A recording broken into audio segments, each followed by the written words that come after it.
Welcome to the Organic Podcast. I'm your host, Reagan, mechanical engineer, lifelong athlete, and recovered overachiever, here to empower you to pursue your highest potential and live freely as your happiest, most organic self. Every week, we'll dive into topics ranging from personal growth, mindset hacks, psychology, and a blend of science and spirituality to give you all the tools you need to stop living on autopilot and start creating a life of freedom, meaning, and fulfillment as your most organic self. If you're ready to become the best version of yourself, then let's plant those seeds and grow.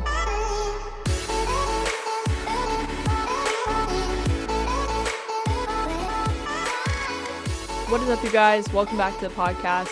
Today's episode and topic is something I genuinely wish, you guys, that I could insert this knowledge into the brain of every single human being, because when I found out about the world of like your subconscious brain, how much our programming affects us, and the whole structure of our biology, and how that basically runs your entire life until you actually realize, holy shit, that runs my entire life, and maybe I should actually like tweak this programming to fit the life that I want.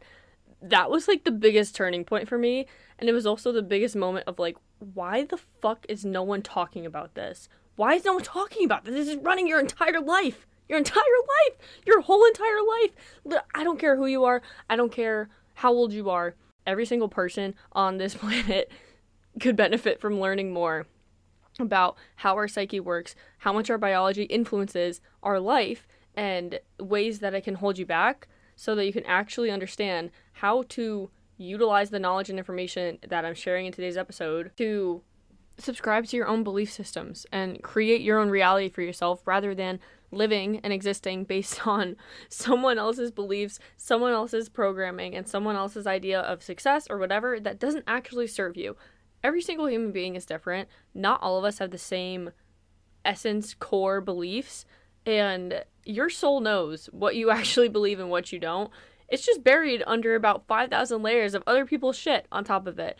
And there are so many nuances I could go into, especially when it comes to all of the subtopics that are related to societal conditioning, our biological programming just as a species, and conditioning when you're a child. There's so much. I'm not a professional psychologist. I'm not someone who has studied this for my entire life, but these basic fundamental facts are something that essentially every single person in the mindset, self-improvement, etc. industry speaks on at one point or another, because it is so vital. It is so vital to actually creating a life where you're living for yourself and not subscribing unwillingly to these other belief systems that don't serve you. The most basic fundamental that I want you guys to absorb here, every single human being at our core is like we are just another animal. Like, we are so biologically programmed by how we have evolved over the past 200,000 years to survive. Your brain is a computer for survival. Like, our brains are not made to make us happy. You're not designed, like, our brains, our survival instincts are not designed to make us feel happy, joy all the time and be like pursuing our highest potential and like escaping the comfort zone and living a life of our dreams. Your brain only cares about, am I safe or am I gonna die? Like, that is literally all it cares about. Am I going to die right now? How am I staying alive? How am I staying safe?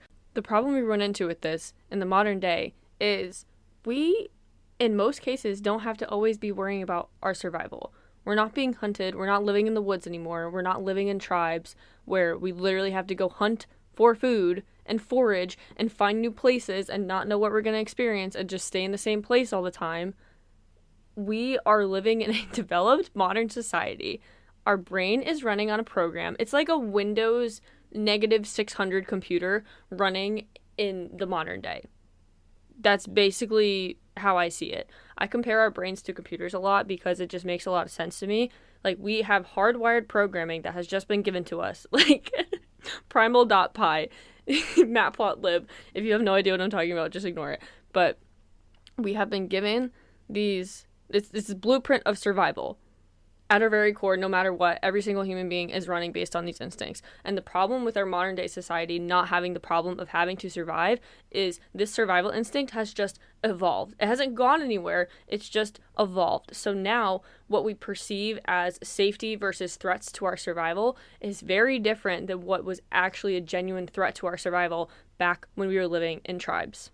One of the core tenets of this is the fact that when we were living in tribes, which again is the baseline core programming of all of our biological brains, our definition of safety was heavily based on whether or not we were safe and supported and secure in our community, in our tribe that we were living with. Because when you think back in the day, if you're living outside of the tribe, if you are just like a lone wolf as a human, you're gonna die. Like, odds are really good you're going to die. We needed to be part of this community aspect. We needed to be approved of and accepted by our tribe, especially if we were technically more vulnerable, as in, you know, women or children or whatever. Like, your survival is essentially reliant on being part of the tribe, because from a physical biological standpoint, like, we're not the ones that are going out and hunting. We are much more vulnerable to a literal predator attacking. I'm talking very much survival instincts here, guys. I'm not saying that women are not capable of the same things that men are.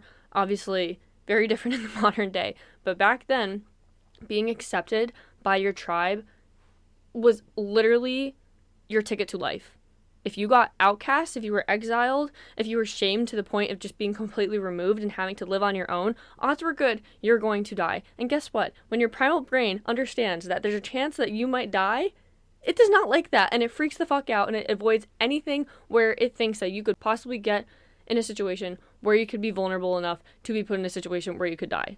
So is everyone following along here? Like, you see how programming that has evolved over the past 200,000 years, that is present in the hardwired system of every single human being, now gets to apply to situations in the modern day. The specific situation I just talked about, where you needed to be accepted by your tribe and welcomed and loved and supported and not outcast, shamed, etc., that was like based on your survival. Can you see how in the modern day it might feel so scary to feel like you're not being accepted, to feel like you're being rejected by the people closest to you, or having a fear of being judged or seen differently or perceived in a bad light? All of these feelings are genuinely triggering a part of your brain that says, oh my god, we could die. Is that not a scam? It literally makes me want to scream, which is why I say, how is no one talking about this? Obviously, a lot of people are talking about it, but from my perspective, someone who did not know about any of this stuff prior to being blessed with the random Instagram algorithm that taught me about it, which then led to a rabbit hole of podcasts and learning and etc., and now here I am. What the actual frick, guys? This should be taught in schools. It literally should be taught in schools that, like, wow, my entire life is being run based on whether or not my brain perceives me to be safe, and now my perception of safety has been skewed from that of a tribe to now 8 billion people, the scale of the online world, and being accepted by a bajillion other people, and just so much extra stimulation and things that our brain was not designed to be working in, that we now have to just evolve and adapt to using in the modern day. Does that make any sense? I hope you guys are following along, because I know that this topic isn't necessarily something that might be super intuitive or isn't super mainstream to the average person, but it really is important. And when I think about it in this way, it's like I see so many different situations of life where I'm like, wow, that's literally my brain thinking I might die. We might die. Like, posting on social media, putting up stories. Wow, people are going to judge me. If people judge me, that means that I might get outcast. And if I get outcast, that means that I might die. Like, some tiny little primal part of you genuinely thinks that. It genuinely does. It's why leaving the comfort zone is so scary, which is a whole other thing related to our biology, but there are genuine reasons behind why we feel such like a visceral reaction to things that might not seem that crazy. At face value, it is not scary to post a photo on social media. It is not scary to send an email. These are not things that are actually going to end your life. But when the programming that we have and the conditioning of our brain is based in survival that was not made for the environment that we now live in, those things can get very skewed.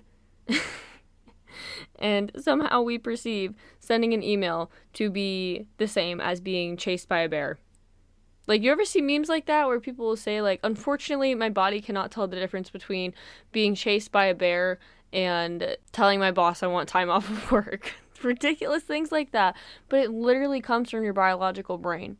Leaving the comfort zone is such a hard thing because guess what? Your brain also could perceive that as death because back in the day, living in tribes, if we are wandering around our little Neanderthal selves, there's a cave. We don't know what's in it. If we go into said cave, not knowing what's in it, there could be a saber-toothed tiger, there could be a bear, there could be some other predator that is stronger than us, that wants to eat us, that is going to kill us. Therefore, the only thing that is safe, the only thing that assures our survival is what is known. Which is why, in the modern day, it feels so hard to get out of your comfort zone because your brain, this primal part of your brain, clings so hard onto the safety of wanting to stay where it knows that it's safe. Because what are you telling me? I don't want to go somewhere where I don't know what's going to happen. Because if I don't know what's going to happen, I can't control the factors that make sure that I am safe. This seems like it's such a ridiculous thing. Like, it sounds so ridiculous to say, wow, your brain is reacting this way and keeping you stuck in the same loops and comfort zones because it literally thinks that you're going to die if you don't. It sounds so ridiculous, but given the scale of our society, given how much our world has changed, how much we have expanded as a species, and like the technology available to us, just so much expansion happening in such a short period of time relative to how long our brains have had time to evolve. Like, again, we've existed for 200,000 years, relatively speaking, in the modern human body, right? Like Neanderthals, whatever. Again, I'm not an expert, but I understand the general scope of evolution, how long it takes for your brain to actually adapt to understanding a newer way of survival is much, much, much, much, much longer than the entire scale of how fast the Industrial Revolution and Technological Revolution and everything that has just like expanded our world over the past couple hundred years, plus or minus, whatever you want to say. Like, there's a massive disconnect between that. There's a massive disconnect, and that's why I say our brains are like an old Windows program running on a modern-day computer, because that is literally what it is. Deep down, that innate survival instinct, that's what it is. That is why it's so scared to get rejected. That's why it's so scared to leave the comfort zone, because we literally think we are going to die. You literally think you're going to die. So, the solution to this, besides just first realizing that and understanding it, is literally just telling yourself that you are safe. Bringing safety into your body, reminding yourself that you are safe. You don't have to go as far as to say, I am not going to die, although that has helped me in the past before to be like, I am not going to die if I do this. I am not going to die if I leave my comfort zone. Like, I am safe. Everything's okay. Bringing that sense of safety into your body is something that calms, like, such a primal part of you that is innate, that is not going anywhere, that is the source of probably a lot of your fear when it comes to expanding out of your comfort zone or reaching new heights or reaching new levels. Anytime you experience something that's in the unknown, outside of your comfort zone, your brain's going to signal an alarm. It's going to say, whoa, what the fuck is going on? Like, whoa, what's happening? Like, are we safe? Are we safe? Are we safe? That's all your brain cares about. There's a lot more detail that I can go into about this episode. I'm kind of just hoping to have it be an overview, give you guys a little more knowledge about it, and just open your brains up to the concept a bit, like I had other people do for me. If you want to start to realize where you're feeling that sense of like primal fear within you and the lack of safety, taking a few deep breaths, just being present with yourself, saying to yourself, I am safe. I am safe to move forward. I am okay if someone doesn't like me. Like, it's okay for me to be myself. It's okay for me to do this. Just saying it can work wonders. There's so much more I could go into on the biological brain. I'd say that those two things, the fear of rejection and the fear of getting out of your comfort zone, are the thing that would affect people the most. It certainly affects me the most, and I'm still working through, and we're all always going to be working through things, but still working through bringing in that sense of safety into my body when it comes to especially reaching new levels. Anytime you're breaking your comfort zone, anytime you're breaking ceilings for your limits of what you're used to, this comes into play. It really does. And ironically, like I said, your brain's not designed to keep you happy. It's designed to keep you safe, which means that it can see cycles and habits and patterns that might not actually be healthy for you as something that is safe because it's just what it's known for so long. This is how people get stuck in these loops of the same behaviors that they know don't serve them, that they know are not actually for their highest good, that like they don't want to be doing, but they can't stop because some tiny part of you, subconsciously, some primal part of you is clinging onto control, saying, nope, I want to keep doing this because this is what I know, and what I know is safe, and if I'm safe, I won't die. Do you guys see how like just understanding that this is literally what your brain is thinking in the backlog of your mind can help transform your life for the better? Because if you don't even know that these systems are running in the first place, how are you supposed to fix the bug? How are you supposed to change the code? How are you supposed to go in, break the firewall of your primal mind, and reset the programming here to be like, nope, I'm not doing this anymore. We're changing a new thing. We're not going to die if I do this. Like, I'm going to still move forward even though I feel scared because I know I'm going to be okay. How could you possibly know any of that if no one ever fucking tells you that this is what's happening constantly in the back of your mind? There's a lot of overlap here with your primal brain and what you see as safe and what keeps you in your comfort zone, etc. There's a lot of overlap with that and your subconscious mind. And this is another moment of why the F did no one tell me this sooner.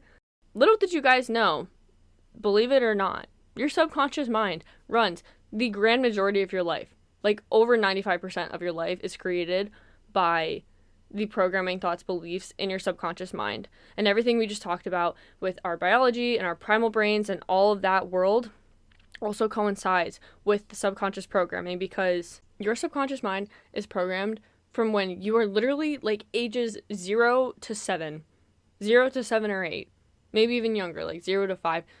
Nonetheless, your belief patterns, why you make decisions, like how you see yourself, your self-worth, your beliefs about money, a lot of core tenets to your life, a lot of that is programmed by what you observed and learned as a child through either your experiences, what you were directly told, what you observed from other people, from your parents, from shows, from movies, from literally anything. When we are young children, we are basically just a fucking sponge to everything, for better or for worse.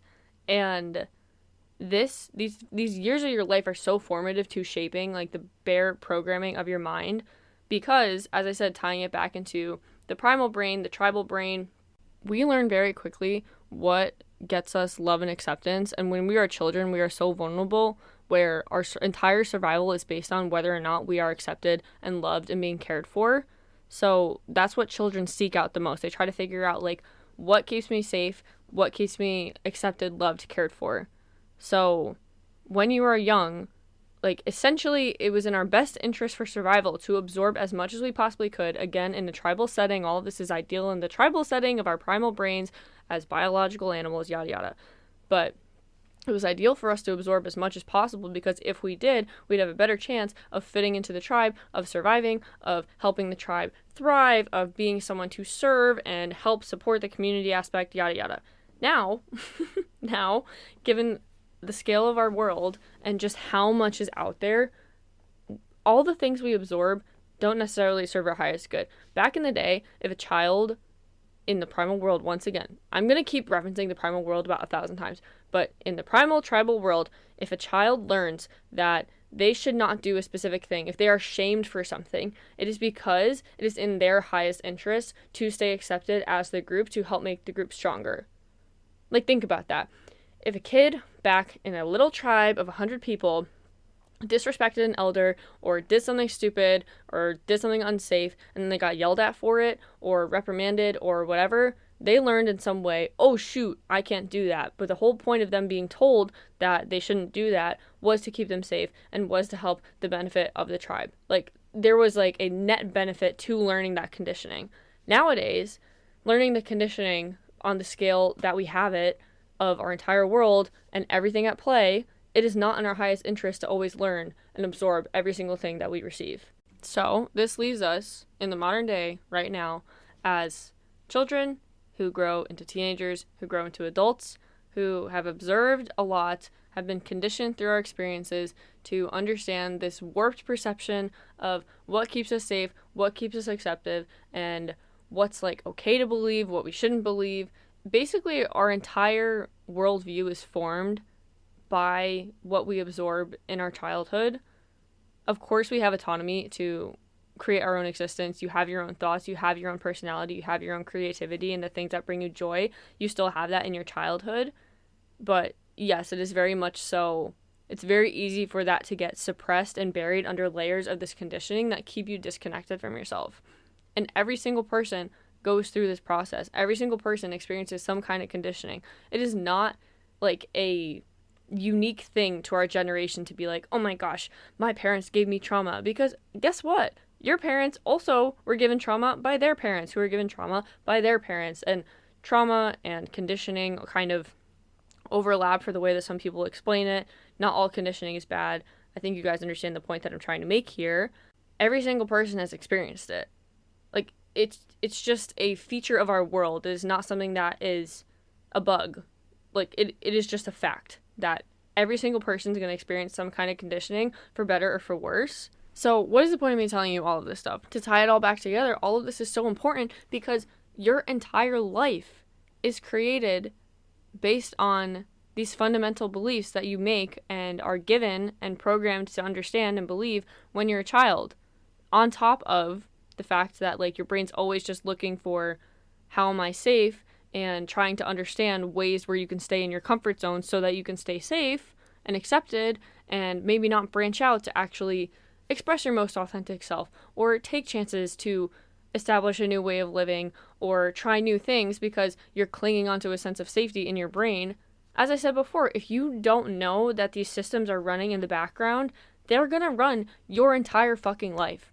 There are people, plenty of people in this world, who will live their entire lives with the programming that someone else gave them about any aspect of your life, a belief about self-worth, a belief about worldview.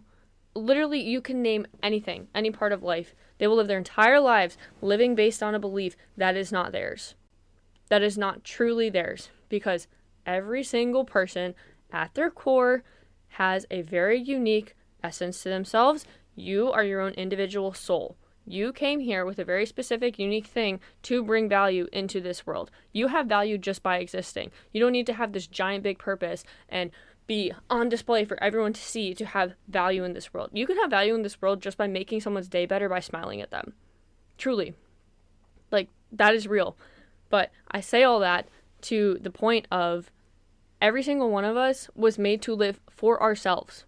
You don't come here to live based on someone else's guidelines. Like that, there are a few things. There are a few things in this world that really, truly grind my gears, that get me like so beyond fired up in like a passionate way of like, wow, if I could, I would make sure that every single human being like does not let that happen. And that is one of them. Do not let yourself run on these background programs living based on conditioning and beliefs that do not actually serve you, that belong to someone else, or are based in survival instincts from back when we were Neanderthals. Do not let that run your life. Do not. Please do not. Like, it is just such a disservice to who you are as a person, as a soul, to be living based on these standards that don't actually serve you. I hope that makes more sense to understand the way that your brain works and just everything that goes into our decision making, getting out of our comfort zone, how we see ourselves, our self-worth. I guarantee you, all you need to do to understand where it comes from is truly just have like deep introspective time and just ask yourself, like, why do I believe this? Where does this come from? Don't try to intellectualize it, but I cannot possibly explain the whole system of rewiring all of your subconscious beliefs and getting to know yourself better in a short episode. Never mind the fact that this is the first episode I'm talking about this in.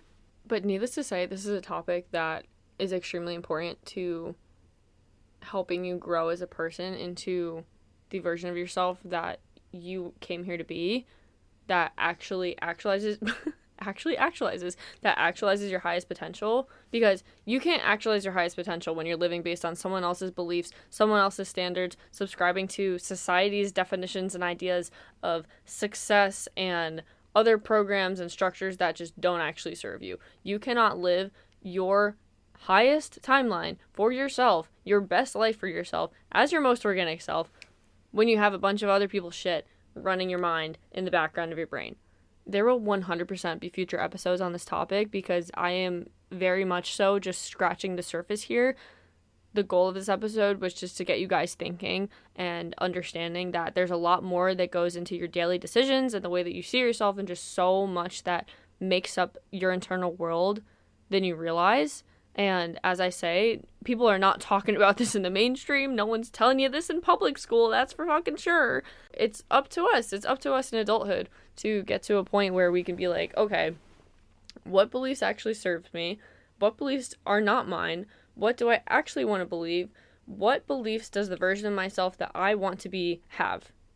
And what beliefs do they not have? Like, how am I living my life? Understanding that, kind of deconditioning yourself from any programming that you received in your past, that you notice, that you like, habits and patterns that you notice that you know don't serve you, will do you so much good in your future, and is honestly one of the best things that you can do for yourself, along with remembering just how important it is for your body to feel safe and comforted, especially when getting out of your comfort zone, doing new things, or like being seen on a different level, because you genuinely have a biological reaction of, holy shit, I'm gonna die, as you now know, when you go through things like getting out of the comfort zone, potentially being rejected by other people, etc.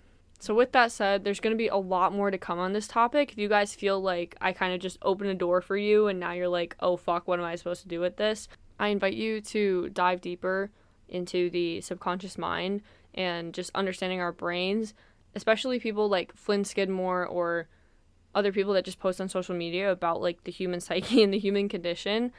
Learn more about it. Just absorb more information on it so you can actually understand yourself. This is also the basis of shadow work, if you've ever heard of that.